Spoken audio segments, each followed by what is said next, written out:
What's going on, guys? Diamond here, and right behind me is the Dodge Daytona in Roblox Fix It Up. Today I think what we're going to be doing is kind of building up an old NASCAR build and kind of just checking out this car and see how fast it really is. Without that being said, don't forget to join my Discord and let's get right into this.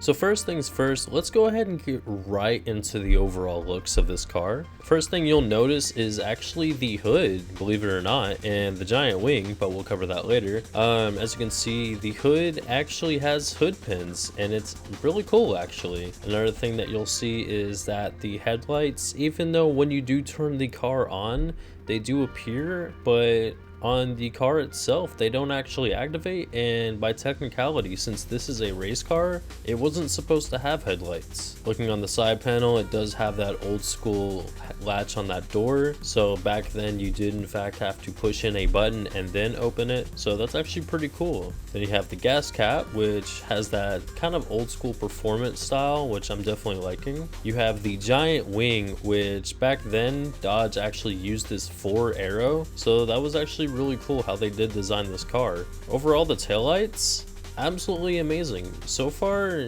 after everything that we've seen for this car, it's actually looked pretty good. Now, is the interior detailed is the question.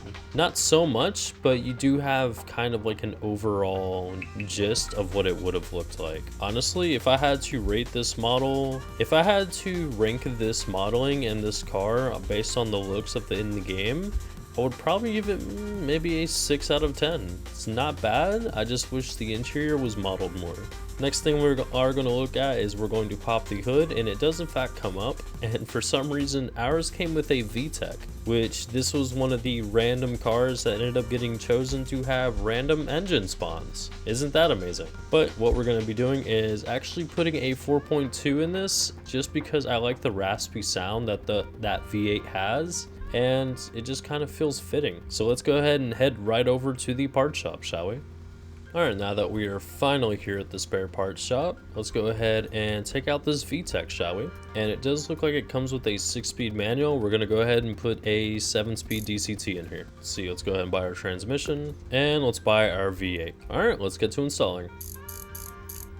Alright, and I guess another feature that we can show with this brand new update is the car wash system. So as you may see it, which it's kind of hard to tell, but the car is in fact a little dirty. So let's go ahead and bring this thing over to the car wash and let's give it a bath. I will say that thing just looks absolutely beautiful underneath that lighting. So the next thing we do is grab this pressure wash. Sometimes you have to grab it twice because it does in fact bug out, and all you gotta do is just spray.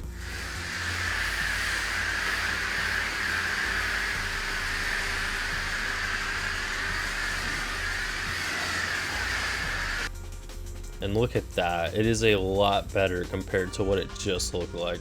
Alright, and let's head over to the tuner, shall we? And I do in fact wonder what the max speed on this will be, so let's go ahead and find out.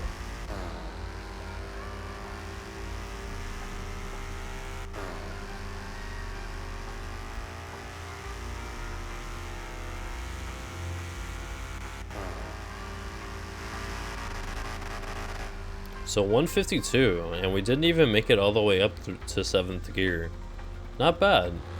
I will say this car looks absolutely beautiful, I'm not even gonna lie. But now that we are finally here, let's go ahead and get to tuning and see exactly how much horsepower we can get out of this thing. Alright, so let's go ahead and give this thing a test real quick on the test road. On the screen you should be seeing the tune right now, and it makes quite a bit of horsepower for it being a 4.2. So let's go ahead and test it, shall we?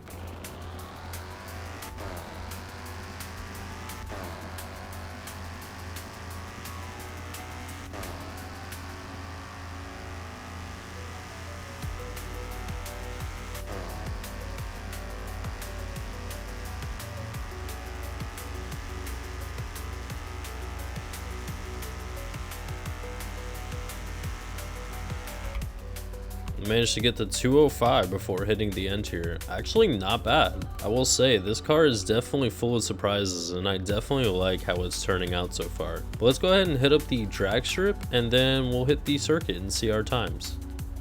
Alright, let's go ahead and give her the runs, shall we? So we can see how good she is on the drag strip.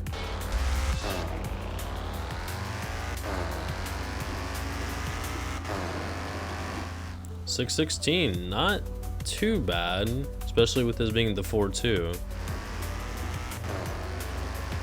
629. All right, we'll do one more run and let's see.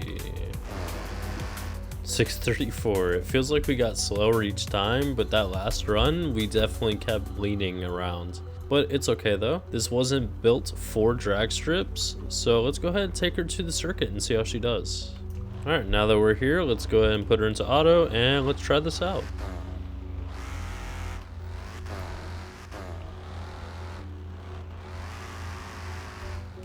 Holy bro.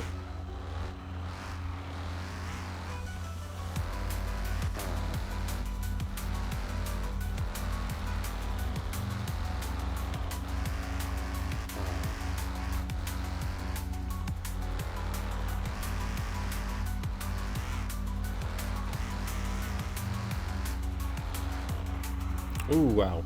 So I will say she's definitely easily like you're able to control her really well. However, it's like an all in a kind of like a flow state. And if you break that flow state, you end up messing up and it's really hard to recover. But other than that, I will say I really do like this car. It's not that bad. But let me know what you guys think down below about this car. Honestly, I like it, and for what it's worth, it's a 0.5 auction car. It's not bad, and I'm definitely excited to see what type of builds people make with this thing. Anyways, I'm gonna go to sleep. Ciao.